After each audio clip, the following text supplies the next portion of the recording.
What's good, everybody? Welcome back to L Boxing. We back with another one. We're gonna recap this fight week, of course. We're gonna talk about the Teofimo fight, the whole card, all the fights in between. We're gonna touch on that. We also have some news and notes, so y'all know how I get down with that. A lot of information, a lot of stuff going down in the sport of boxing. So feel free to ask any questions. It's all good. You can follow me on my social media, scrolling across the bottom, Twitter, Instagram. Tap into the website as well. It's all good, man. Let's get it. Let's get to it. I be in the building. What's good with you, bro? Salute. Opulent LD, salute to you. What's good?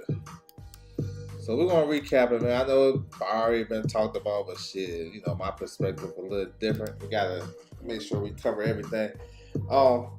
We know how Top Rank do their cards. They have a lot of prospects on the cards, up and coming guys they're taking a look at, guys maybe fighting for opportunities at a bigger fight was on this card. Starting from the bottom, Art Barrera, he had a crazy knockout victory. He's trained with Robert Garcia, you know what I'm saying? So this like his third fight. He looked good. So maybe that you'll see him on another Top Rank show or another undercard, you know what I'm saying? He was solid. Antonio Zepeda versus Lamar Isom Riley. This is a heavyweight fight. Not a lot of skills, not a lot of, stuff to go with it. It was basically two novice guys, but Zepeda, he's 6'6", 300 pounds. So you looking at them guys in the weigh-in, like he was going to dominate it, but he actually folded. My man Isom Riley folded him up and stopped him. Basically made him quit. So salute to him. Maybe that put Isom Riley in the position. Maybe he can get an opportunity against one of these top-ranked up-and-coming heavyweights. You know what I'm saying? He seemed like a level of competition that Richard Torres has been fighting. You know what I'm saying? I'm just saying. So, good performance, though, because he wasn't expected to win. So, I salute to him on that. Alan Garcia, he looked good. He looked explosive last night. He fights at lightweight. Nice body shots, you know what I'm saying, to drop his opponent, stop him. He fights with Marv Nation. He been keeping busy. I remember he fought on the Bud Crawford and Evan Nation undercard on BOK Prime. He been active. This is like his second fight on Top Rank. I'm not sure if he got a co-promotional deal with Top Rank, but if they're gonna, showcase him, it's some lightweights that Top Rank have that, you know what I'm saying, I wouldn't mind seeing him in there with, you know what I'm saying. Alan Garcia is trained, he got the same trainer as your Castle-Valley, you know what I'm saying, Coach G, so he can fight. He looked good that night, Thursday night. Kiki in the building. What's good with you? Salute. Good morning. Salute to you. So we keep going up the card. Charlie Sheehy had a good performance. Good prospect. Got a good victory. So salute to him. Abdullah Mason. That's the one right there. So a lot of people are high on him, rightfully so. I think he can be a world champion, pound for pound type of guy. He been fighting a lot of 6-rounders. This fight he had against Benjamin Gramont, it was an 8-rounder. And it was, you know what I'm saying, easy work. To me, I don't see why you got to hold him back. You know what I'm saying? Now, I know they got other guys on the stable that they probably got priority first, but I feel like Abdullah Mason is ready, though. For real. He can fight. He can do it all. He southpaw, got power, good counter puncher. Got a good jab. We can do it all. He haven't been tested yet, real talk. So it's time. Like give him somebody, you know what I'm saying, that been rounds. I got an idea too. We're gonna touch on it. But he looked good though. He put on an explosive knockout. He had a highlight reel knockout, overhand, left hand. That was a wrap. Abdullah is the man now for sure. For sure the man. He can fight. He definitely gonna be right there. As far as talent wise, there's not too many fighters, up and coming fighters better than him. Still gotta get that experience, but yeah, he nice with it for real.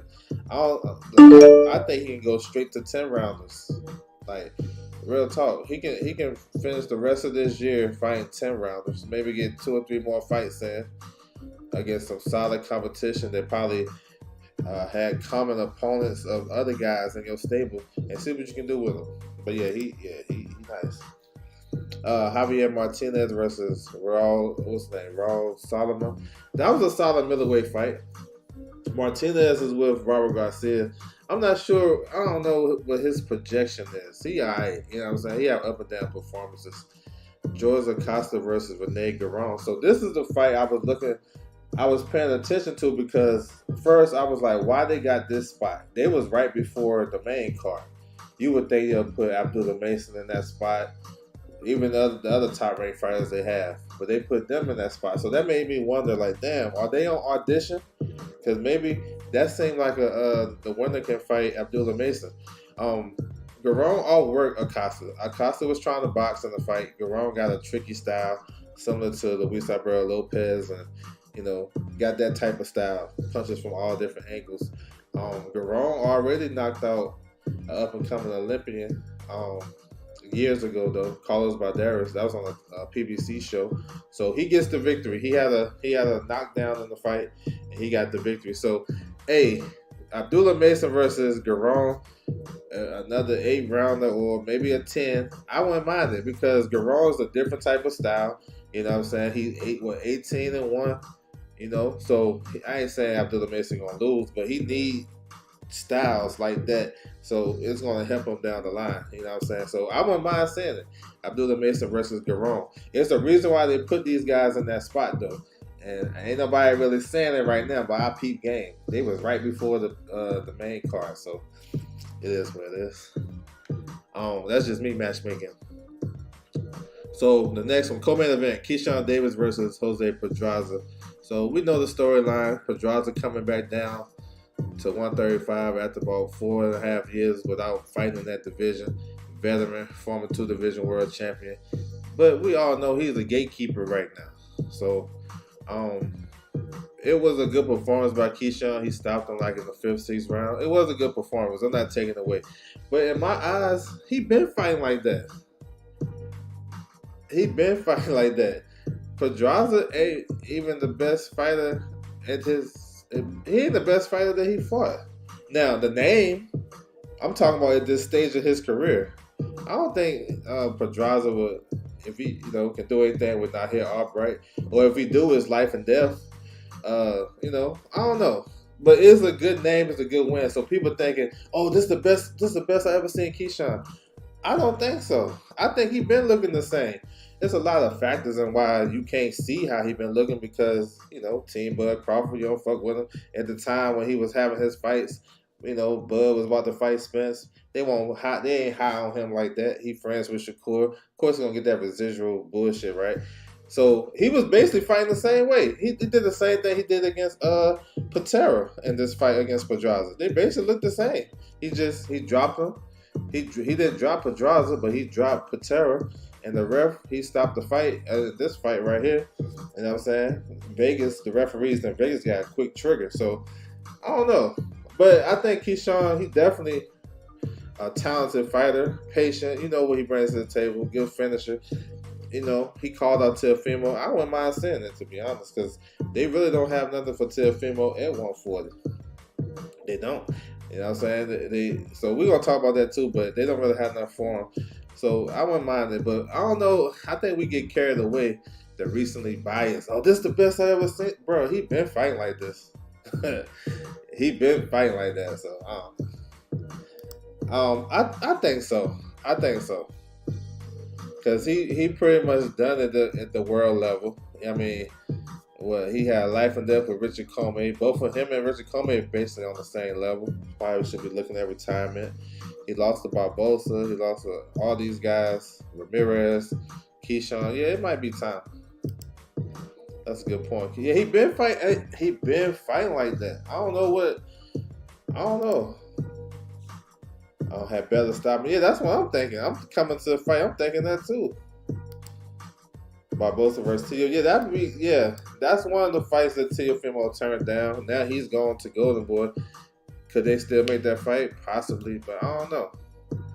But yeah, man, that's what a lot of people do. They recently biased and they see Pedraza. He beat up on a big name, a good name. Now that's the best I've seen him. Bruh, he been looking like that. I'm trying to tell y'all.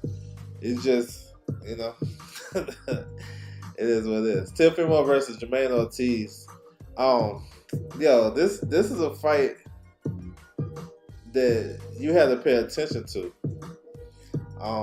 I thought Ortiz was dominating the fight as far as the rounds. not punishment, not punch placement, not. But tactically, I thought he dominated the fight. The first 6 rounds, I gave him all 6 rounds. Teofimo ain't do nothing to me. He was doing a lot of posturing. He was coming forward, wasn't cutting off the ring, throwing one punch at a time, won't set nothing up, won't walk, won't doing nothing. You know what I'm saying? And when the guy was moving, he moved back. I thought Ortiz stole around when Teofimo came into the corner. You know what I'm saying? And my man came to him and landed a flurry. He didn't land everything, but he landed a couple of shots to steal the round. Like, in my opinion, this was a bad performance by Teofimo. I thought Ortiz fought well, stuck to the game plan. See, this is what I'm saying, man, with boxing fans. That's why my perspective a little different than what a lot of people be saying. D1, what's good with you, bro? Yeah, that's how that was my scorecard. So we get mad at fighters and coaches that don't stick to the game plan, but when a fighter do, then he running, he this and he that. Now I would say you gotta have be in the moment and say, okay, bro, I did enough. I know I'm outboxing Teofimo, making him look crazy. He was a faster guy. Only thing he probably didn't have over Teofimo was power. But he was counterpunching Teo with a jab. He hit him with a nice check right hook. He was outboxing him. He was landing some good shots. But, we know how this boxing shit works. It's a narrative. They say you gotta go beat the champion. In my eyes, he did. He undressed Teofimo. Took his clothes off, pushed him out the door, ran him down the street naked. He didn't know what to do. But you gotta have a presence of mind as an athlete, whatever, to say, all right, bro, I gotta pick it up. I gotta do a little more because they not gonna give it to me. So he didn't have that. So I would. That's the only thing you can really blame him, and that's kind of fucked up because he dominated the fight. For me to sit here and say, man, he should have stayed in the pocket and go crazy. But he was dominating the fight. Now, it was instances in the fight, a lot of people, I ain't heard nobody talk about this too. The referee was jumping in real quick. Actually, I thought Ortiz would do better on the inside. He was actually landing shots and won the fight on the inside. The referee, as soon as they got locked up, he jumping in and breaking it. He didn't even give him an opportunity to break it or to fight out of the clinch.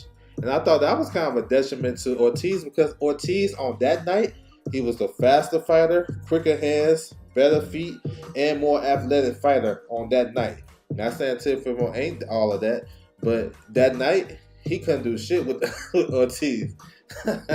Yo, he got outboxed. I thought it was an easy performance, easy fight to score. Teofimo had flashes towards the end, but even in that last round, it was basically tit for tat. So it is what it is. They gave Teofimo the unanimous decision. I get it. What's next for Teofimo? I mean, it's unclear. I know he just re-up with Top Rank. We're gonna talk about that. He just re-up with Top Rank. He fought his fight. Yeah, that's what I'm saying. If you the greatest since Ali, you gotta cut the ring off. That's what I'm just saying. I'm disappointed in Teo, pound for pound fighter. Yeah, I feel like when you talk that big, cutting off the ring should be like the easiest thing to do then. Juice, what's good with you, bro? Salute. My man Kyle in the building. What's good with you, bro? Yeah, for sure. He struggles, yeah. He's saying that. I don't know if he's a pound for pound guy for me. I don't got answers. He don't got answers against pure boxers. For sure. He didn't even try to box with him. 117, 111 was crazy. That should have been for Ortiz, to be honest. But it is what it is. Like I was saying, Top Rank don't have nothing at 140 for Teofimo like that. These guys think they can fight like Tank, low output. Yeah. I don't know. I ain't like the performance. I thought, and I knew what was going to happen before. I knew at the end of the fight, they'll say he was running, he was this, he was that. If Teofimo go up to 147 and fight somebody like Boots or Terrence Crawford, he gonna be on the move too. He gonna be on the move, and if he do well, they gonna say this is the best performance. Come on, That's just crazy. You got a game plan. If you know the guy can't fight well coming forward, then you move. You make him come to you. He don't got enough presence of mind to just stay in the center of the ring. He following you around the ring, ain't cutting off the ring. So I don't know. But what I was saying, 140 top rank. They got rid of Jose Ramirez. He's coming back. I'm gonna talk about him later in the show. But he's with Golden Boy. Barbosa is number 1 in the WBO. He can win the Golden Boy. So those are 2 fights for Teofimo right there that's out the window. We heard Keyshawn call him out. I would like to see that shit, to be honest, but I don't know. So if it's for me, if I'm guessing and I'm matchmaking, I think he's gonna face the kid, Steve Claggett. And we're gonna talk about Steve Claggett coming up too. We got him covered. So, I'm gonna break it down a little bit more too. But he has the style that Teofimo like to fight. A guy, he ain't gonna move, he coming forward, he gonna fight, he gonna be rough and tough. Teofimo like that type of style. He's a counter puncher by nature. So when you're a counter puncher by nature, a lot of those guys don't like to come forward and be aggressive because they you know what I'm saying, they gonna give up one of their qualities, or they don't feel comfortable, coming forward and countering. So we'll see though. Ortiz, back to the drawing board. Like, honestly, he can come back. He had a good performance. There's gonna come a time where he's gonna have to start winning these fights though. Like, clearly, he gotta start knocking people out. You know what I'm saying? To get the thing, but it is what it is. We move on from that. That shit was crazy though. I ain't gonna lie, that shit left a bad taste in my mouth. I thought my man should have won. Alright, we're moving on to this card in Russia from yesterday. I was watching that shit yesterday. We're gonna touch on it. That one. He said 117. Yeah. That was the first card they read out. I was like, oh shit. Ortiz. But Boots punching. He'll smoke tip. But I'm just saying, when he move up in weight, he gonna have to move. He gonna have to be moving and shit. He gonna be coming forward to those guys, trying to walk down the bigger, stronger guy. I'm surprised he re-signed with Top Rank. I mean, I'm not, because they built him. Who else he gonna go? Because he eliminated everybody else. He said he blamed Eddie Hearn for him losing to Kambosos. Been talking bad about the PBC. Where you gonna go? Golden Boy? I don't know. Maybe Golden Boy. Ortiz, he's still young. Yeah, he's straight. I won't buy around the word PBC for Tank vs. Tio. Man, I wish. JC in the building. What's good with you? Salute to you. So this card right here was from Russia. RCC Boxing YouTube channel. If you want to go back and watch it if you missed it. This is 2 fights I'm going to talk about on here. The co-main event, you had Evgeny Romanov versus, what was his name? Zhu Cheng. So this fight was at Bridgeweight. We know WBA and WBC is the only 2 sanctioned bodies that recognize the Bridgeweight division, 224 pounds. They have a WBA Bridgeweight champion, Evgeny Tivchenko, the Olympic gold medalist, Southpaw 6'5". So this fight, it was supposed to be for Romanov to win. Romanov actually dropped Zhang early in the fight. First round, he had him hurt. I didn't think my man was going to get up. But second round, Zhang went crazy and stopped him. You know what I'm saying? It was like a flurry. It was in a clinch. And the ref let him fight. And Zhang went crazy and stopped the dude. So Zhang will probably fight Tivchenko. It's an easy fight to make. Tivchenko is with this same promoter as well. So I had to touch on that. The main event, Zor Adelev versus Roger Gutierrez. So Zor Adelev just basically outboxing him, outworking him.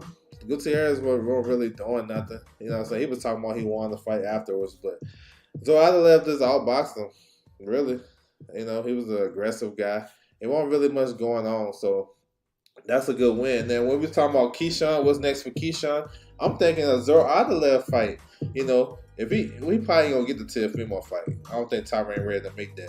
But Zor Adelev, I know people saying Raymond Mortala. Reason why I don't really go that direction to Keyshawn and Mortala yet, because I'm going off what history showed me. Those top ranked guys don't fight each other. Those up and coming guys don't fight each other until there's like a title on the line. If y'all go back and look, they don't fight each other. They don't start fighting each other until they fighting the world title. You know, when Shakur was on his way up, he ain't get no top ranked guys until he started winning world titles. They started facing Valdez, Conceição, all those guys. You know what I'm saying?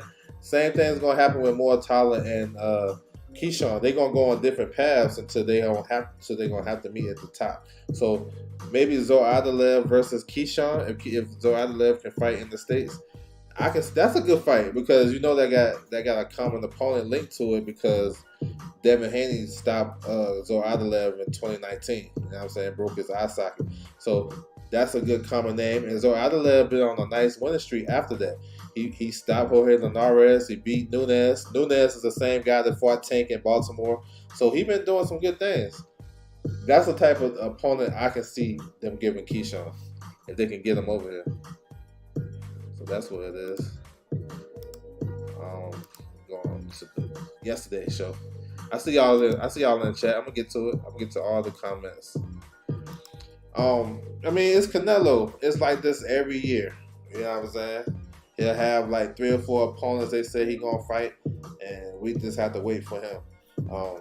Yeah, I can say he been in negotiations with Munguia, Jamal Charlo, you know what I'm saying, other guys too. You know, he got an IBF mandatory that's about to be due, William Skull. It's a lot of stuff. So we don't really know until he actually makes his decision, which should be soon. Leaving PBC. Yeah, there's a lot of shit going on. I don't know. Yeah, it's a lot of stuff. But I'm just, with Canelo, you really can never really know for sure because he moving his own shit. Nah, you ain't off topic, bro. It's all good, bro. It's all good. What fight y'all talking? Salute to you guys. So this one, matchroom card from yesterday. It was like a prospect card. What's her name? Shannon Ryan. Ryan got a good victory. That was a good fight right there. That was a good fight. Shannon Ryan, she can fight for a world title coming up. John Hedges got a nice knockout. Craig Richards was back. He got a knockout victory. He fight light heavyweight. I got some of the light heavyweights too on the show. Cameron Vaughn, he got a good stoppage. Now he already got a fight already made, so that's what's up. He's coming back April 13th. The main event was fun. That was a good fight. Yeah, she can fight. She's solid. She's solid. I like her too. She got some skills. Dylan versus Bellotti. That was a good fight. You know what I'm saying? Take it for how you want to take it. If you like just to watch good fights, that was a good one. Bellotti got the victory. Bellotti, he been on a nice little road since Ray Ford went over there and stopped him. He been on a nice little road, so that's what's up. So it was, good, solid card, solid fights and stuff like that. Up and coming. You want to keep up with the up and coming guys, UK guys should tap in. And here's the last one. Here's the last recap. Hamza Shiraz versus Leon Williams. Look, I've been saying it really ain't no big surprise to me because Leon Williams, he can't take no punch. And we've seen it against Demetrius Andrade. We've seen it against Chris Eubank. And those guys ain't particularly big punches. And they was dropping him with jabs. Now he's facing a real big puncher, 6'3", with a lot of leverage on him. I'm like, shit, he gonna stop him early. That was easy money. That was an easy bet for me. But Hamza Shiraz did something nobody ever did. He stopped Leon Williams. Leon Williams was stopped in the fight against Liam Smith, but it was due to a cut. He wasn't knocked out. I mean, he was about to, if his corner didn't stop this fight, it would have been ugly. But Hamza Shiraz is an interesting guy. They've been grooming him and moving him the right way. He had some tough fights. He been down before. But he been looking good, though. Like, I ain't saying he unstoppable, but he's 6'3", long, got a good jab. Like I said, if he was committed to his jab, it's going to be problems. And he's a good counterpuncher. So he'll have you get into that space. And he was landing that uppercut he landed against Leon Williams yesterday was nice. You know what I'm saying? He's in the middleweight division where not a lot of shit going on, but it is at the same time because you got some young up-and-coming fighters. Shiraz, you got Ammo, you know what I'm saying? Up-and-coming guys. We know at the top we got Janibek, who's a unified champion. Then we got Carlos Adames is the WC interim champion. He'll probably move up to that spot. Arizona Lara basically on his way out the door. He got a fight coming up with Michael Zarafa. So it's gonna those guys are older. It's gonna be a pathway for the younger guys. I think Shiraz, he can do some things. You know what I'm saying? And salute to him and his team. They came over to America and get training. You know, a lot of people, we talk about UK guys need to come on. They eventually got to come to the US. It's better sparring, better training, all type of shit, better gyms. So that's what he did. He been over here. He been in training in LA for about 3 or 4 years now. That was a great move. It's gonna pay off in the long run. Undercard fights: Abdullah versus Asfak. Abdullah stops him like in the 5th round. I mean, he was beating on him. That was crazy. Sam Notes, I like him. He got another knockout victory. He got all knockout wins. He was landing some hard shit to the body of Sylvester, stopped him. And then Anthony Yard came back. Another tune-up fight. He don't need none of these fights no more. He's one of the top light heavyweights. Easy money. Stop the guy with body shot. But we want to see him versus Joshua Buatsi. I got some on the light heavyweight division too. We're going to talk about it. But yeah, I like Yard. Yard's strong. Now, he been coming up short in his biggest fights. So we'll see if we can kind of overcome that, he step up again. So yeah, that's what it is. So that's the fight recap. We got some news and notes we want to go over though. Said Shiraz, alright, I want to see more. Yeah, me too. I want to see some more of him. Yeah, he's a WC Silver champion. He right there at the world title. Got some good world rankings. So yeah, I like Hamza Shiraz though. Alright, so we'll go over some news and notes throughout the week. We're gonna touch on the first one. We got IBF champion Subriel Matias working on a fight deal with Matchroom. So we'll see what he does. I know he was working with PBC. They breaking ties, so he want to go to Matchroom, stay busy, stay active. I know if y'all follow Subriel Matias' career, he be having those crazy training camps in Mexico with William Zepeda, and that should take a toll out of your ass. You know what I'm saying? And he was in training camp for a long ass time last year, waiting for a fight with his mandatory. That fight's supposed to happen like in the summer. It ended up happening to November. He was in training camp. So, with Matchroom, it gives him stability. It gives him, a plan. At least they talk about having a hometown fight in June versus Leon Paro, which is a solid fight. Undefeated fighter. Paro can punch. He got 2 good victories in a row. So, yeah, that actually is a good fight. And if you look at it, that's the same path they was given. They gave Regis. That's the same path Regis Prograis took. He signed with Matchroom. They're gonna give him Leon Paro. You know what I'm saying? To possibly get the Devin Haney fight. So he did the same thing. Now the only thing with Regis and Paro got injured. So then they brought in Zarella. So that's what it is. But I'm cool with it. It came out that PBC offered him 2 welterweight fights. Amanda Stanlionis and Jerron Bruce Ennis. You know what I'm saying? So I don't even know if he was ready to campaign at those weights. And it's tricky because if PBC offer you fights, they offer you fights, they can't offer you dates. I don't know. You know what I'm saying? It's like it's real secretive and quiet right now. They ain't really doing too much over there. A lot of shit under the wraps. So I don't know. I ain't mad at him for turning that shit down. And then the Top Rank, they said they was gonna give him Steve Claggett, so his name came back up right when I mentioned him earlier. And then they wasn't guaranteeing him Teofimo Lopez. So I get it. If you don't got the the big man the biggest name on the end of that contract, then why sign it? I got it.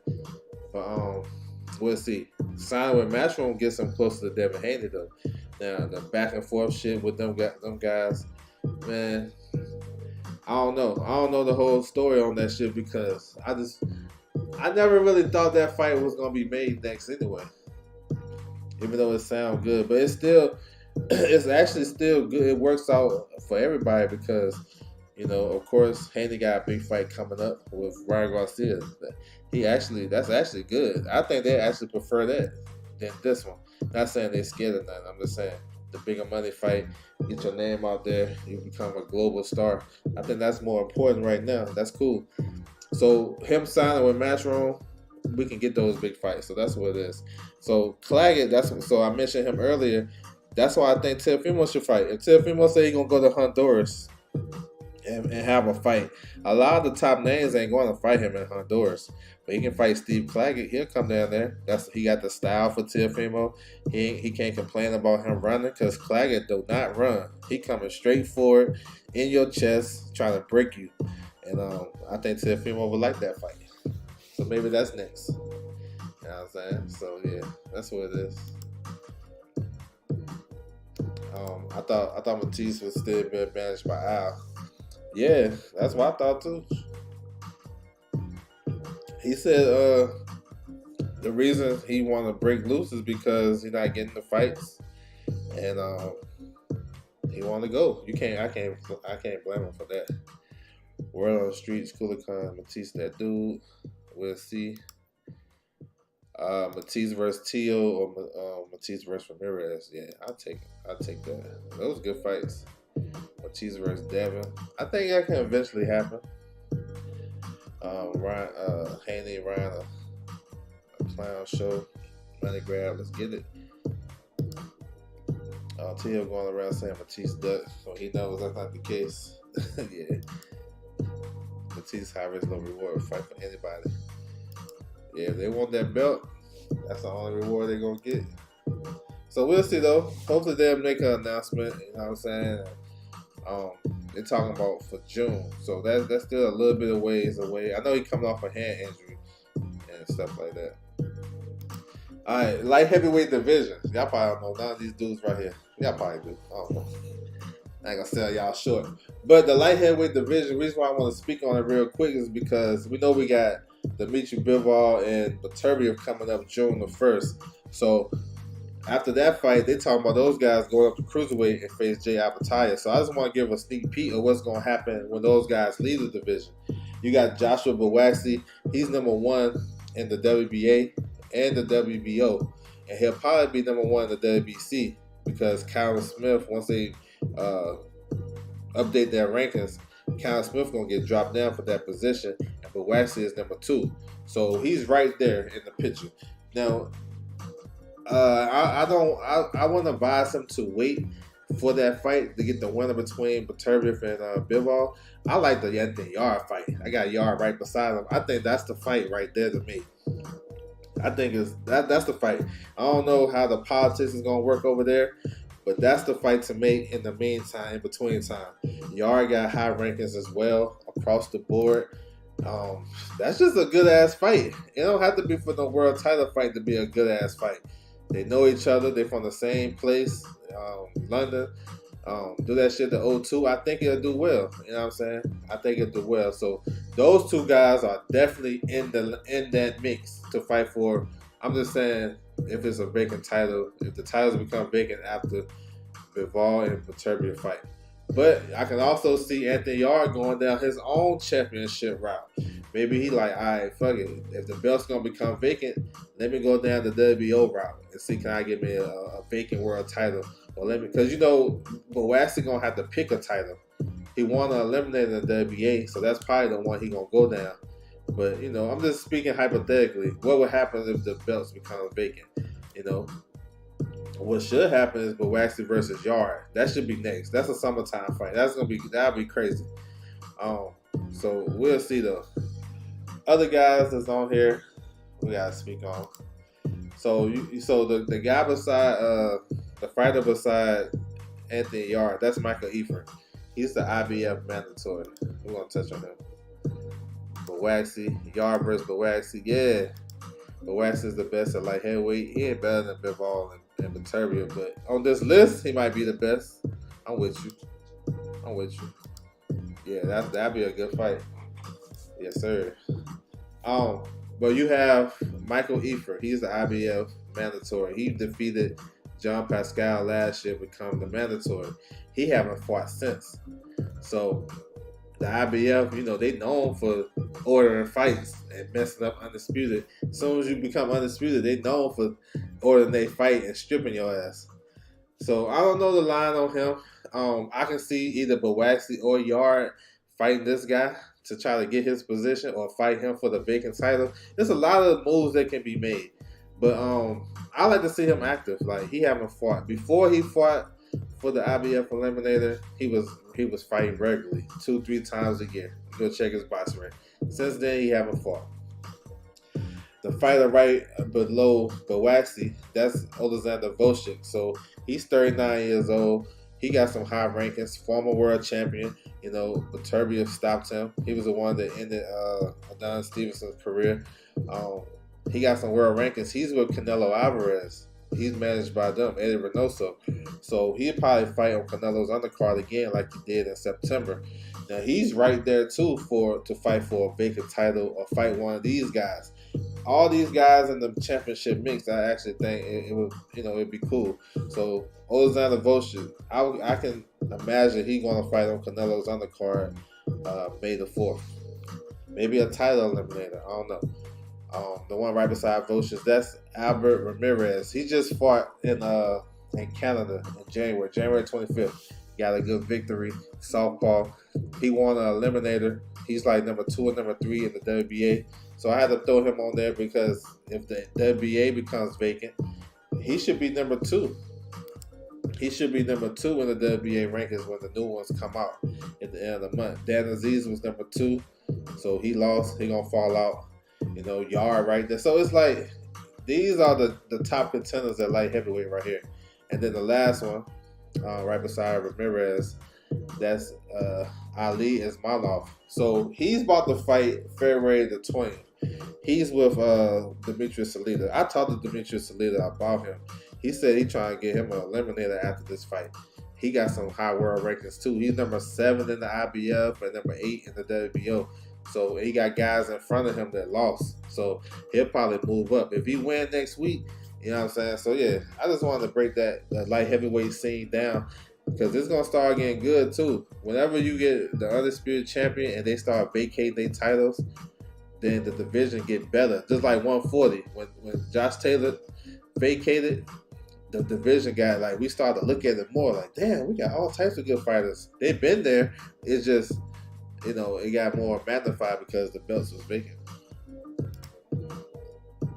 What happened to your previous beat? Oh, I still got it. I just, switched it up a little bit. I still got it. Alright, so that's the light heavyweight landscape. Here's one, John Ryder retired, you know what I'm saying? He had a solid career, nothing too crazy. He ain't win no world title. He probably should have been champion against Callum Smith. He got a Canelo fight, bro, so he should be good. You know what I'm saying? Hopefully he got paid and shit, but he retired coming off of 2 losses in a row. Canelo and Munguia. Munguia stopped him. So yeah, it is what it is. So salute. Retirement. So I want to touch on a couple of purse bids and negotiations that should have deadlines this week coming up. So this one right here, this is for the IBF welterweight final eliminator. I don't know, you guys recognize the guy at the top, Karen Shikazian. He fought Boots and shit, and he was on that. Yeah, they say he was running, but when you go back and watch the fight, he actually was doing okay in that fight. It's just he wasn't committing to his punches. But he's back in the title mix. The IBF ordered him to negotiate with Harry Scarf right here. That's a UK fighter coming off of he had an upset victory over Eko Usama. So he in the position. So they ordered this fight, man. Of course, we don't want to see Boots fight these guys. But hey, he might have to fight his mandatory. Now, right now, Boots he's in voluntary stage. And we're waiting to see who he going to fight. I seen Mr. Bosey talking about he may fight on Canelo's undercard. That's cool. I'll take it.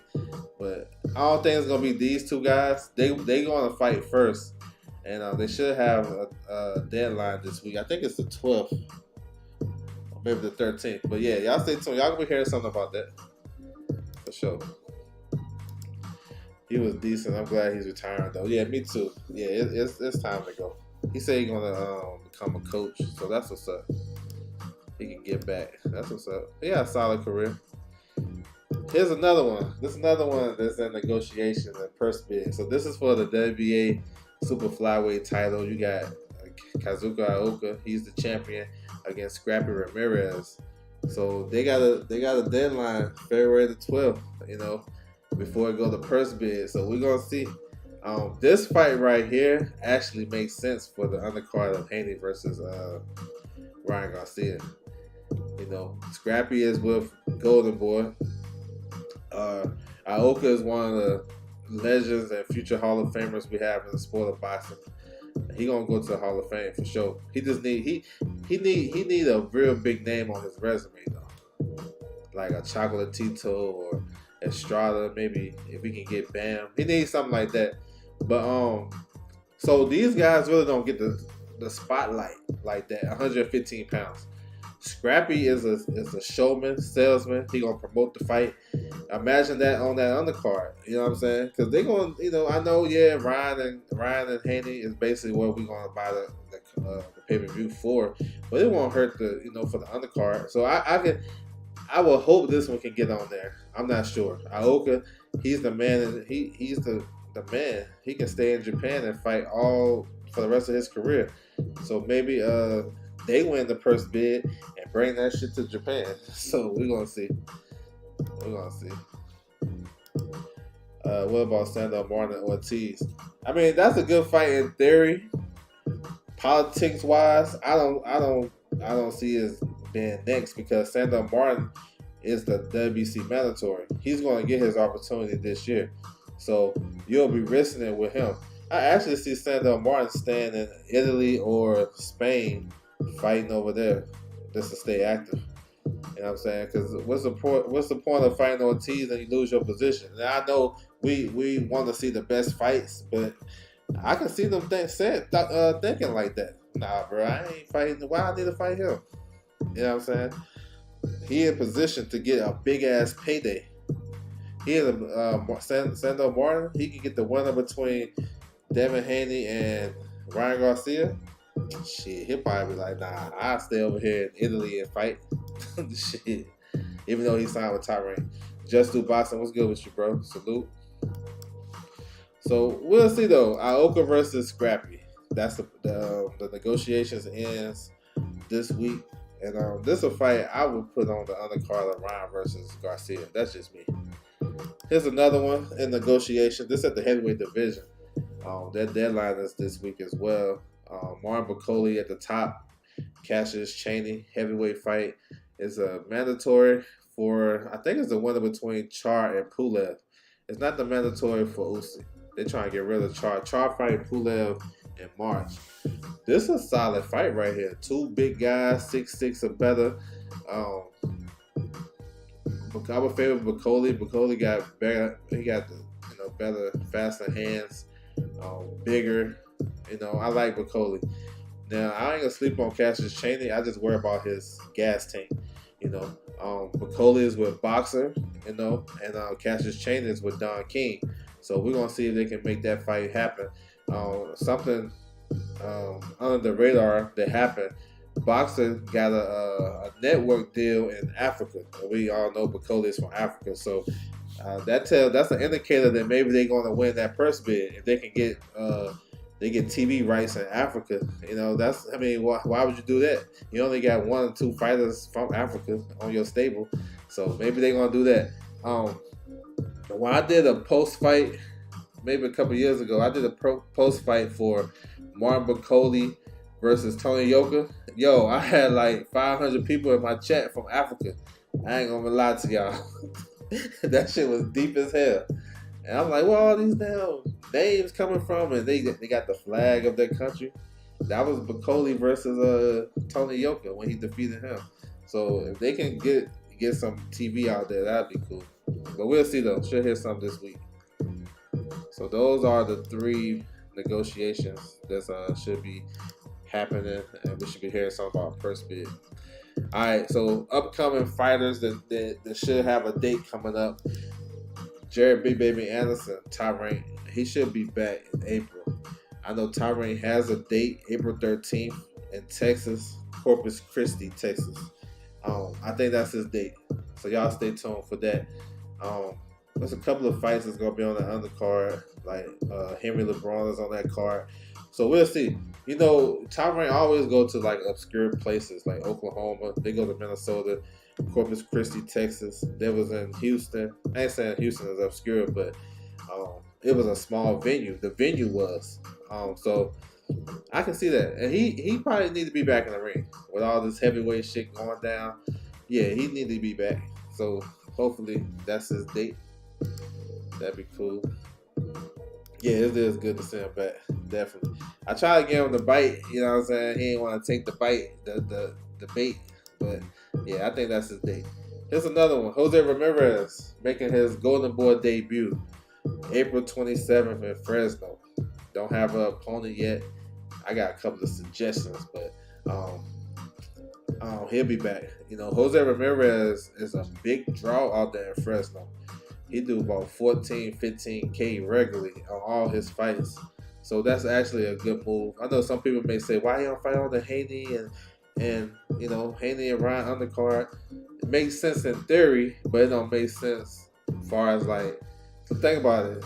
You only gonna get one, you know, Jose Ramirez demands a lot of a big guarantee because he got that fan base in his back pocket. So you know, the main event, Haney and Ryan, they gonna make a lot of money. So imagine so the undercard ain't gonna be that crazy. The undercard not gonna be that crazy. I can't see it being that crazy. They may have 500K for the undercard, if that. Jose Ramirez guaranteed 2 million. You know what I'm saying? At least. So you might as well wait. You know what I'm saying? Let him fight around those guys because he can be a possible opponent, and then he can fight a week later, and then you can build it up a little bit, and he can go, you know, do his thing in Fresno. So we'll see who he fight though. Jose Ramirez is a good fighter. Been off the loop. I think his stock took a hit because he turned down world title fights. You know what I'm saying? You know, he turned down fights and the shit don't look right. Even if we don't know the whole story, it just don't look right. You know what I'm saying? So, I don't know. But hopefully he'll be back, though. He signed with Golden Boy. Navarrete versus Baranchik. So, they talking about this fight May 18th. So, that's going to be, look, May going to be a nice little month for boxing fans. Canelo, we got Canelo fighting. We got Inoue fighting. They rescheduled the Undisputed fight with Lomachenko and Kambosos. We got Fury and Usyk, and then this fight is supposed to be on the same day, May the 18th in San Diego. That's a top ranked fight. They're working on the details, but that's what it is. They got the venue already booked and everything. So yeah, you know, California is probably one of the most expensive states to do events. So they went ahead and got that booked like 2 or 3 months prior. So that's what it is. Navarrete moving up to try to become a full division world champion. He's a super champion at 130. Still got that belt. He probably be vacating that belt. He's fighting Baranchik a week apart. Y'all got a peep game on how this shit be working. If y'all want to know who's fighting who next, you got a peep game. Look, he could have stayed at 130 and unified with O'Shaquie Foster. Somebody else, maybe even get Lamont Roach, but he decided not to do that. He moved up to fight a Ukrainian southpaw. Peep game now. A Ukrainian southpaw who got family ties to Lomachenko, was on the same Olympic team. He even messed with his sister and shit. They got all this shit, you know. It's a similar style. Yo, of course, you go up and get that belt. And what you got on the back end of that, you got the winner between Kambosos and Lomachenko, which would probably be Lomachenko. So they can do that fight, Navarrete versus Lomachenko, Heisman night, end of the year, unification in New York City. I'm just saying, you know, some of this shit ain't really hard to see. Like, I'm just tapped in. I can see that shit coming. Same thing happened last year when Kambosos fought Maxie Hughes, who was a southpaw. Why would you fight a southpaw coming off 2 dominating losses to a slick boxer? Then you're going to face another slick southpaw that you haven't fought. You never fought a southpaw. And you seen what happened in that fight. You know, Master Hughes should be fighting Lomachenko. So, yeah, y'all can see the play a mile away. It's clear. Lomachenko versus Navarrete, MSG, Heisman night. Unification. That's what I see. Yes, sir. Oh man, June gonna be lit now for real. Yeah, Nah, it is. um, they are doing Shakur bogus. I mean, I don't know. I kind of go the other way on that because after the fight, before the fight, after the fight, Shakur was turned down in that regular fight. Before his fight, he said that's just a distraction fight. Uh, shit, they just trying to distract him with this and that. Then after the fight, he said he got a draw against Conceição. I watched Conceição. He got a draw against him. Now, now that you've seen the business of boxing playing not in your favor, now after that performance, ain't nobody giving Shakur no favors. So, of course not. No, I mean, it would have been a stretch for them to do for WBC title. So it would be a stretch for them to do Shakur versus Navarrete for his WBC title and for the vacant WBO. It would be a stretch. It been something you do for people that they did that shit for Lomachenko, but they're not gonna do that for Shakur, right? Get him a fight for a vacant title to become unified. And Baranchyk got lawsuits pending if he didn't get his opportunity. Baranchyk been in the WBO rankings for about damn near 10 years. You know what I'm saying? I'm exaggerating. 7 years. He been defending that regional title forever. You know what I'm saying? They want their opportunity. You know what I'm saying? So we'll see. I don't know how this is going to play out because Baranchyk is with Team Usyk. Usyk and Baranchyk fight on the same night. I don't know how they're going to split that up. You know what I'm saying? Maybe they even put this on that undercard. You never know. They still working on that. But yeah. So we can say they did Shakur crazy, but Shakur, like, which one do you want though? Is it a good fight for you? You know what I'm saying? Or is he a distraction? He was distraction then, but he wasn't now. So that's what I'm saying. Just like he knew he was injured going into the De Los Santos fight, he said that my man was a distraction. So he knew he was a distraction then, and he knew he was injured. So he knew his performance wasn't gonna be that crazy when he said that. Now after the fight, he kind of put it down as well. Man, they're not gonna do him no favors. This is his last fight on that deal. Man, they're not gonna give him no crazy big fight. They might get him They might get him a regular name back in Newark, stack the undercard with Keyshawn and all those guys, and then make up your mind what you want to do. You know what I'm saying? So that's what it is. Maybe he did himself dirty. Maybe he got to stay off social media and negotiating in public and putting all his. He retired. Like, that's what I'm saying. Like, I don't know where to go with Shakur. I know he's a great fighter when he committed, but I don't know. I just don't see them giving them. They're either gonna get him beat or they're gonna give him a regular old opponent unless he resigns. They're gonna give him a regular old opponent to fulfill that contract so he can they can go about their way, or he's gonna sit out. He had to sit out and be inactive until the time of the contract expired. Then he go fight somebody if he don't want to fight no lesser name. So I don't know. Andrew Gray, what's good with you, bro? Salute to you. Yeah, that's what I'm saying. Like, I just want to know which one is it. First of all, is you retired? I don't think he is, but I'm just saying, if you are, then let it be known. Yeah, he is up and down. That's what I'm saying. That's the same thing that happened with Mikey Garcia. Mike Garcia said, shit, I ain't taking these fights for less money. So yeah, we'll see though. Yo, here's a good unification for the ladies that just got announced. They trying to do it for April the 13th.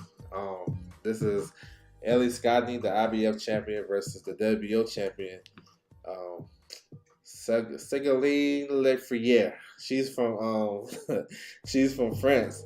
She can fight. This gonna be a good fight. Like, it's a boxing fight. It's a boxer between two boxers. Ellie Scotney is a boxer, counterpuncher. She like to get down and dirty as well, but she's more so of a boxer. And Lefrière is a boxer, not a big puncher, nothing like that. But this could be a tricky fight, yo.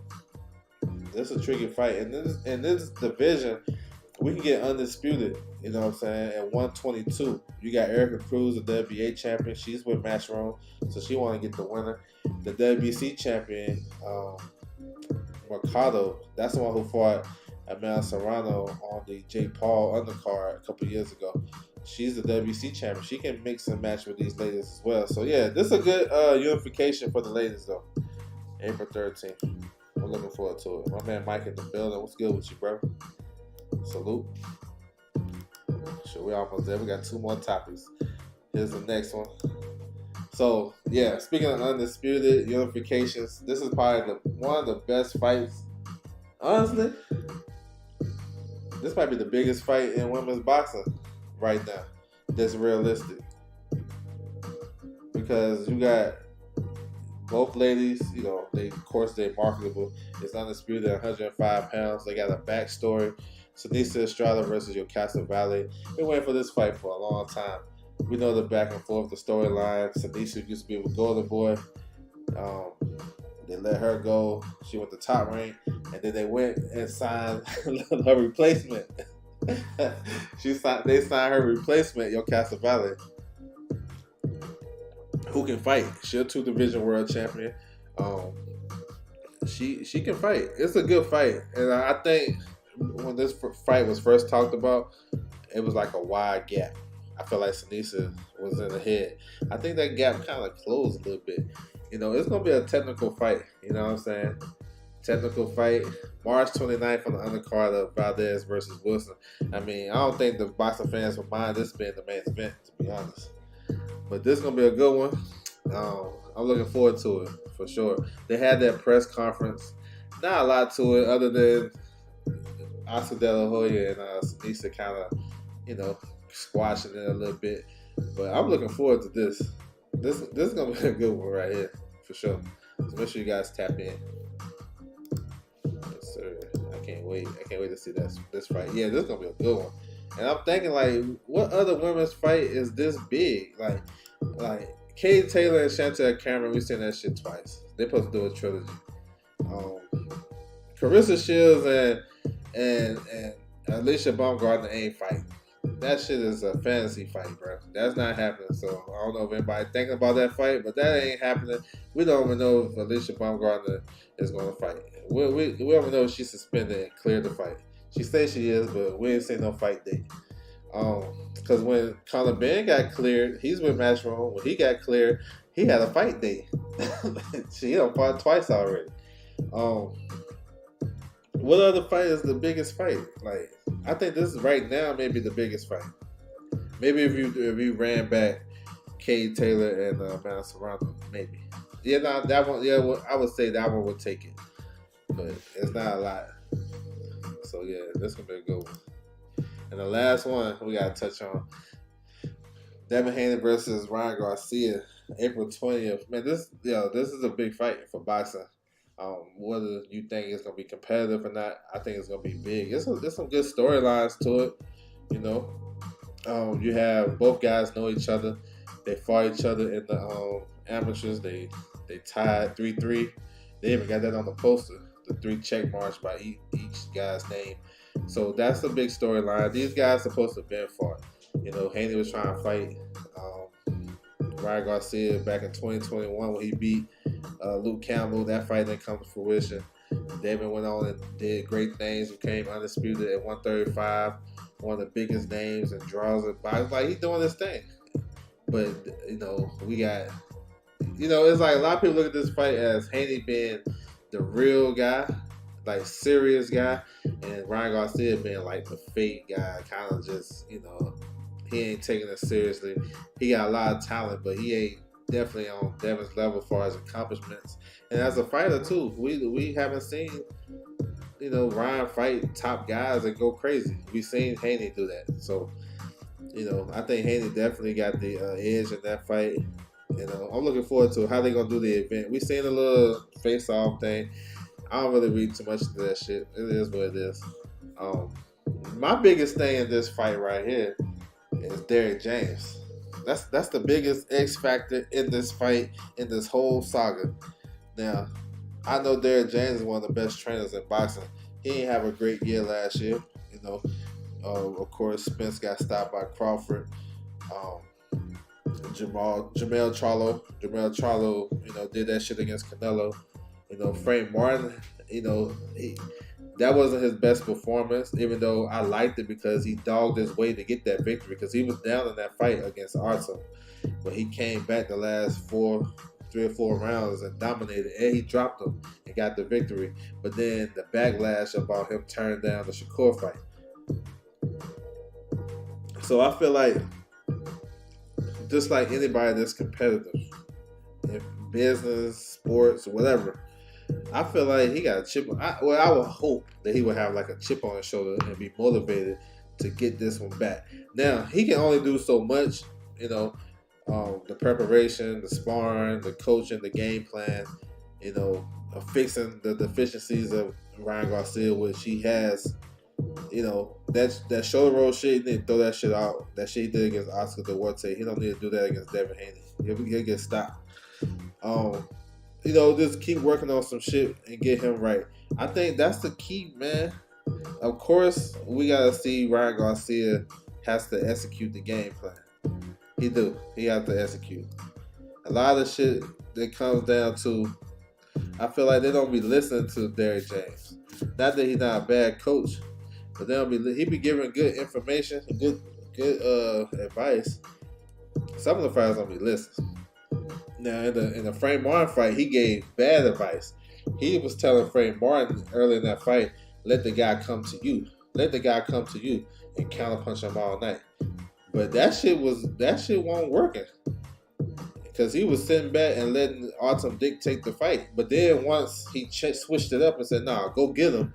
And then you see Frank Martin go crazy at the last 4 rounds. So, that's my X factor. You know what I'm saying? Going up against Bill, who's proven to be a good trainer as well. It's a big time fight. This one gonna bring out the casuals. This is a casual fan type fight for sure. Because the hardcore fans, we just already, I got Haney. You know what I'm saying? We already know what it is. But they can catch the imagination of the casual fans, which is cool. They're gonna be here for a second. But I think it's gonna be another dominant one-side performance from Haney. That's why I want to see what Derrick James brings to the table, and if Ryan gonna execute that shit. That's the key. Ryan execute it. Cause you can have a game plan all you want, but you don't execute, you ain't doing shit.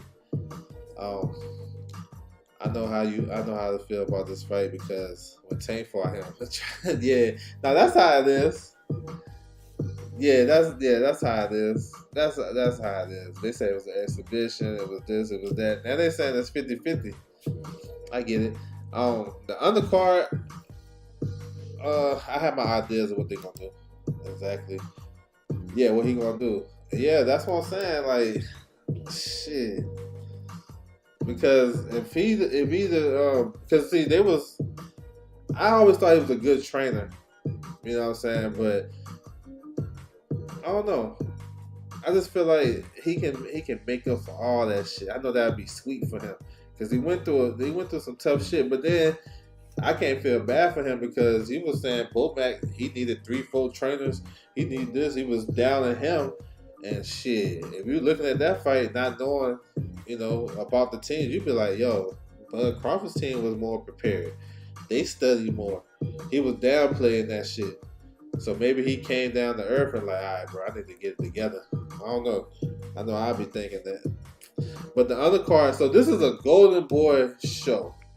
Yes, it's co-promoted by DHP, Devin Haney Promotions. Matchroom got a little part in it. But I don't expect it to be I don't expect it to be Golden Boy versus Matchroom. To my understanding, Devin Haney is not a Matchroom fighter. He working with them in conjunction with them. You know what I'm saying? Working with the zone. This Golden Boy card. So you'll probably see Golden Boy fights on the undercard. Of course, Devin Haney gonna have his guy Amari Jones on the card. And whoever else he rocking with may be on the undercard. But I can see, like I said, Scrappy, if they can get that fight done, Scrappy and Aoka, Marlon Esparza on the card. Maybe somebody like Bake the Bully. I don't expect the undercard to be so crazy. You know what I'm saying? I don't expect it to be so crazy. If it is, then that's even better. But this fight ain't sold off the undercard. You see these two young men right here, it's for them. So yeah, and they gonna be. I know they're gonna get a lot of money. So we can expect a crazy undercard. So we'll see though. But it's cool. They got an opportunity to make the fight even bigger. We seen that little dust up they had. Like they should be at the Super Bowl today. You know what I'm saying? They should be in some NBA games. They should do like a tour fight. You know what I'm saying? They do a tour. Uh, you know, do a tour, nice little tour. They could do like a 4 city tour for this fight. New York, LA, uh no, they could do two. Just two. I mean, it ain't back in the day what they did. Back in the day they did like 20 fight tour. Them motherfuckers was on tour for like 2-3 weeks.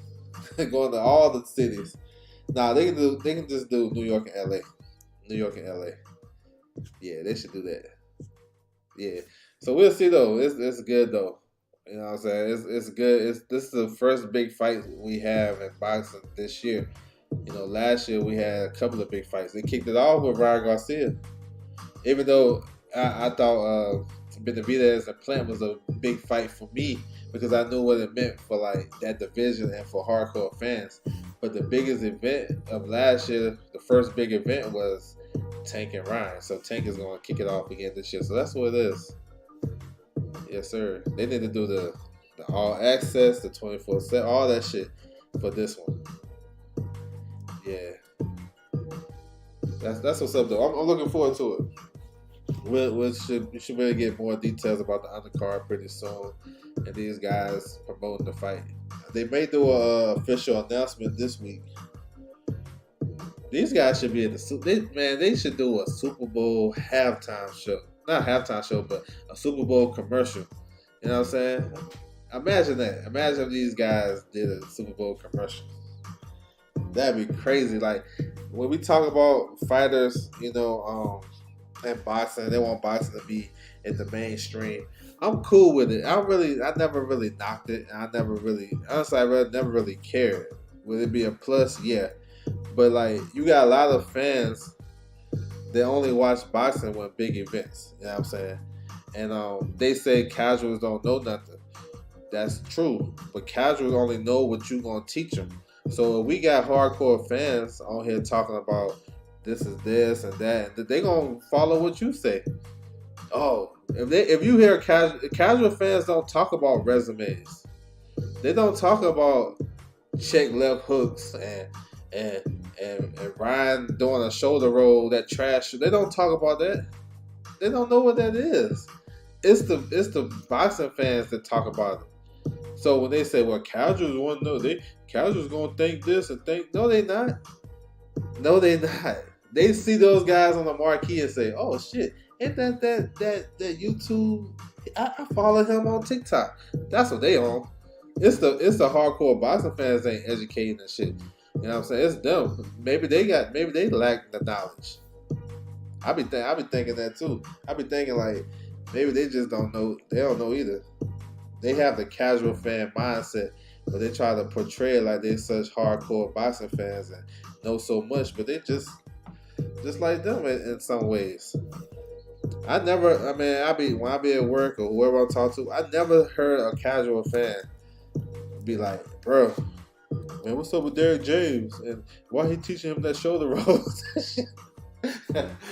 I ain't never heard that shit. They talking about, oh man, that Garcia kid is fighting. I actually live in the hometown in California where Ryan Garcia from, Victorville. I actually live here. You know what I'm saying? So when I see people asking about him, they from here. They don't know no X's and O's. They don't know nothing about what Bill Haynes talking about. You know, they see the clip and they like, oh shit, that's it. That's what make him come to the fight. They ain't coming to the fight because of no damn resume. Man, come on, man. They be killing me with that shit. I think that's a cover up. I think they be the casual fans. But yeah, this one should do some good business because I first learned about both of these fighters on YouTube and Instagram. Like when Devin Haney was like younger, when he first started his career, that dude had a YouTube channel going crazy, talking about all his behind the scene fights in Mexico. That's how I found out about him. Like 2017, the year that Pacquiao fought Bradley, he actually fought on that undercard. I think it was the trilogy. And Devin Haney used to have a YouTube channel. That shit used to go crazy. That's how I found out about him. Same with Ryan Garcia. I'm like, who's this kid punching all fast and shit for? You know what I'm saying? You're definitely right, dude. Told me the other day. Yeah, that's how it be. You know what I'm saying? Yeah. So it's like I think both guys have actually done a great job with the social media thing. I think Devin Haney he got a lot of his notoriety from social media. He just can fight his ass off, but he wanted to be great though. Like he pursuing greatness. Bruce guys in the building. What's good with you, bro? Salute. We haven't really seen that too much from Ryan, you know. And I see people giving Ryan props for fighting Tank and Haney back-to-back years. That's what you're supposed to do, though. That's what you're supposed to do. Giving him props for overcoming his mental health, situations, and giving him props for whatever, Okay, but giving him props for taking a fight where he's supposed to take. Come on, these are your peers. These are your guys that you in your era. These guys that you know as a kid that you knew they're gonna be in and around my weight class, and I'm gonna have to fight them. They should be getting props for that shit. And then if he win the fight, give him props then. Like, oh shit, Ryan actually stepped his game up and he beat a top quality fighter, one of the best we have. Give him props then. Don't give him props for taking the fight where he supposed to have been took the fight. That's crazy to me. And that's what the casual fans be listening to and hear that shit and be like, bro, I don't think as a whole, us, that do this YouTube shit or got a platform talking boxing on the regular, I don't think we do a good enough job on that shit. Educating them. Because we would talk about shit that don't got nothing to do with no boxing. We're talking about how many cars a dude drove, and we'll tear down the fighter. Well, he ain't gonna fight him at this weight, but he gonna go fight him at that weight. Bro, the casual fans hear that shit. That's what they believe. That's what they own. If they gonna go off what you say, because man, I'm telling you, I've talked to casual fans all the time. Ask them questions. The biggest thing is they don't know when the fight's happening. And I'm like, all right, bro, you ain't really following. You're not supposed to know when the fight's happening. But they want the fight to be in your face. So they want to fight every time they walk down the street. Oh, it's right here. Oh, it's right here. It's right here. That's one thing. And they don't really be knowing and caring about what these fighters do and who they fought up until this point. They don't care. But it's the hardcore boxing fans with channels be saying, man, Ryan Garcia ain't fought nobody, bro. He ain't do nothing. He ain't do shit. How he get you know what I'm saying? So we turned it down. I've given Haney the leg up because big fight championship experience. Great boxer. You know what I'm saying? He know how to win fights. Like, you know what I'm saying? He know how to dominate fights. Big time fights. Ryan been in this stage with Tank. But Ryan haven't fought nobody at this level as a pro. You know what I'm saying? Even Tank, he fought Tank. Yeah, he got stopped. But every time, so when he stepped up to that level, what happened? So I'm breaking down the X's and O's. Like, I think Devin Haney's jab is going to be on point. I think he'll be able to counter some of the shit that Ryan do. And he can take away Ryan's left hook. If he take away Ryan's left hook, it's going to be a problem for Ryan. It's going to be a problem for him. Ryan really don't have a jab. You know what I'm saying? Should he step it up? Can Derrick James get him using that jab, at least to jab with the jabber, kind of switch it up? He too upright for me. You know what I'm saying? He too upright for me. His head's still in the line. With Devin Haney punching in combinations, you know what I'm saying? So shit like that. They ain't talking about that shit. You know what I'm saying? And they're not talking about the inside shit with the fighters talking about. So they don't really care about no resume. You know what I'm saying? Because if they really cared about the resume, they be giving Ryan Garcia props for fighting Fonseca because Fonseca he fought Tank Davis on the biggest pay-per-view ever, right? He fought him on the undercard of Mayweather McGregor. He was a co-main event. They ain't talking about you ain't gonna hear no casual fans talking about Francisco Fonseca. Man, yo, Ryan knocked him out better than Tank did. But that's hardcore boxing fans saying that. They don't care about that shit, yo. They don't care about those damn resumes. We talk about resumes every day on here to diminish your fighter or to make your case about your fighter. You know what I'm saying? That's what we do. You know, that is should be funny. Is that fact? Right, facts. Yeah, they don't win no fights. You know, it's good to go back and look at that shit just to see, to gauge where they at in their career. But I think when you go look at a guy's resume, you should also, right after that, you should be going to that fight too. And go look at that fight. If you missed it, if you got it in your head already, you seen it, then that's something different. But you know, a lot of people just go straight off of BoxRec, and they don't really watch the fights. You know what I'm saying? That shit he did with Fonseca, that shit was cold blooded. I ain't gonna lie. Now, I can see me being in this shit. I can give you the whole thing, and then you be like, "Damn, man, which way you going?" That's why people can't read me. They don't know if I'm. See, people want you to be a team, Haney team, Tank team, Ryan. They want you to put your flag in the sand. Like a lot of people are saying, "Man, you a Bud Crawford fan? Oh no, you like Spence? Man, which one? Man, I'm a boxing fan for first and foremost. I can pick whoever I want to pick, right? So I can say something about that Fonseca fight that a lot of people won't even know, and y'all be like, you know what I'm saying? It will throw you off. Like for example, that performance he had against Fonseca was crazy. The way he read that shit and set him up for that left hook and knocked him out cold was crazy. But before that fight, Fonseca was in a life and death situation with a kid named Alex Delagami, something like that. The fight before he had against Ryan Garcia, those guys landed about 400-500 punches on each other. It was a fight of the year candidate. And that was the fight when he took the fight with Ryan was a quick turnaround. I don't think he had enough to recover from that shit, but he took the fight. But a lot of people not gonna talk about that. They gonna tell because that was a fight that had you diminished. You'll see that on his resume and be like, oh shit, he had a draw or whatever. But you're not gonna talk about how much damage he took in that fight. So when he fought Ryan Garcia, who was seeing everything that he was doing, hit him with that left hook where he normally hurt everybody with. You know, then so I can give him credit or I can take it away because I seen it.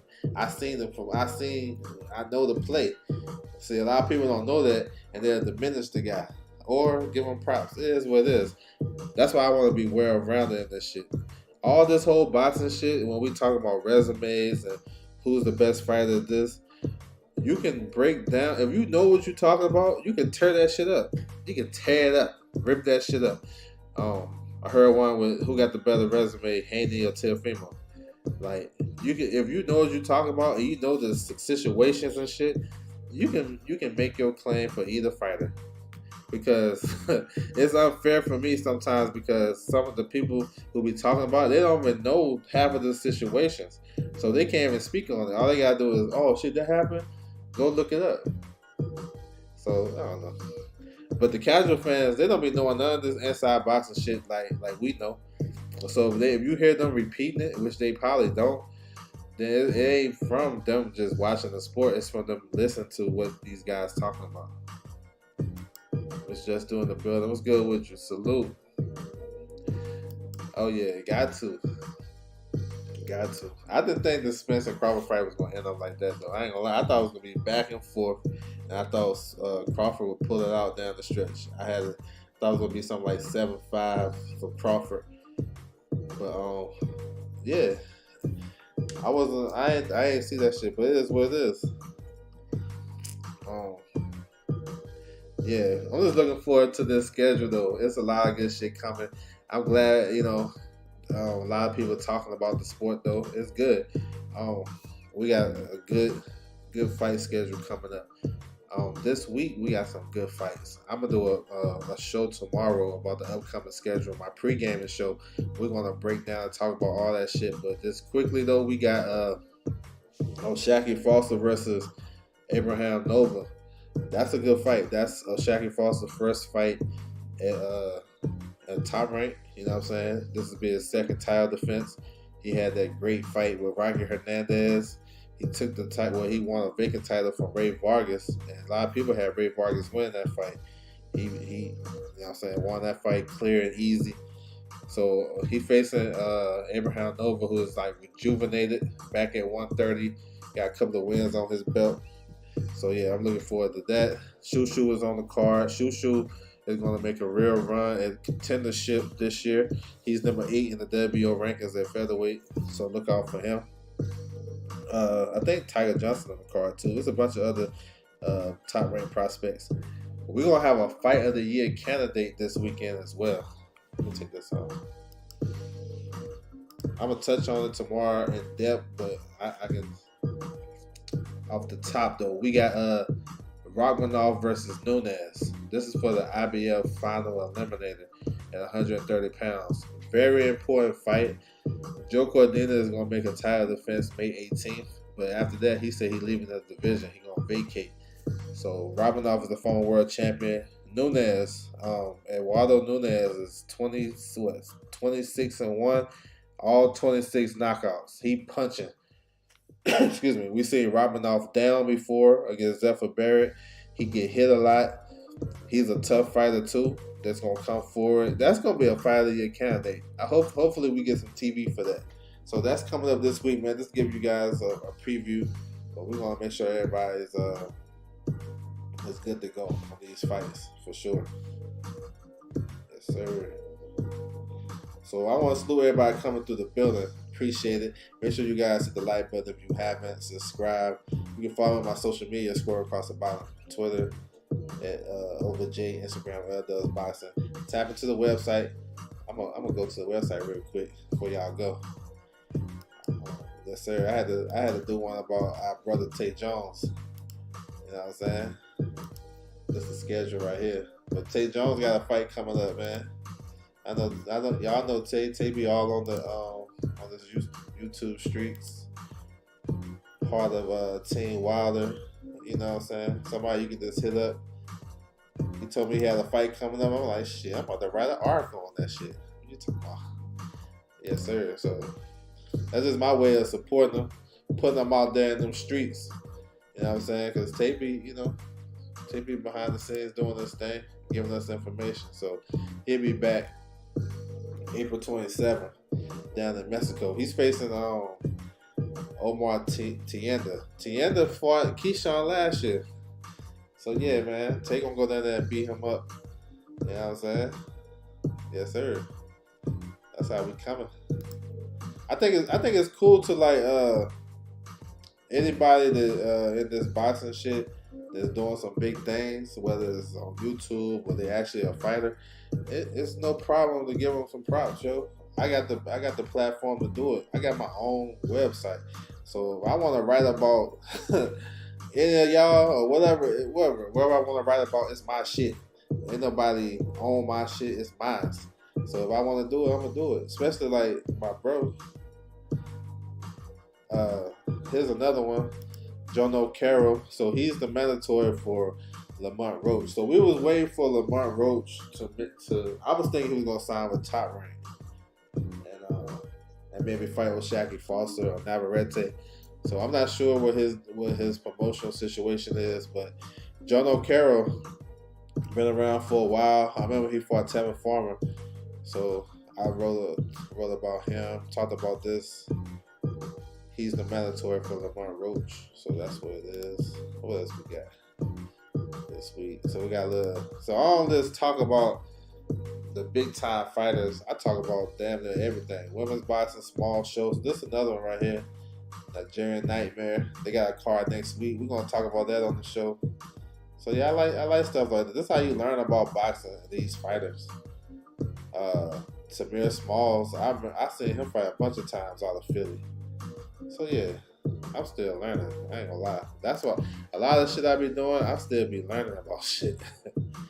Here's a fight right here ordered by the WBA at 105 pounds. You know what I'm saying? The kid, Dusmardov. Now, Dusmardov was the Olympic gold medalist in 2016. He won the Val Barker Award, and that award goes to the best fighters in those Olympic Games. And we had Shakur Stevenson in that game, so we had Carissa Shields, so on and so forth. You know what I'm saying? So he was the best one that year. So he getting the title. Well, he's in negotiations to get a title shot against the longest rated champion, Naim Strong. He's the longest rated boxing champion we have. You know what I'm saying? But we, you know what I'm saying?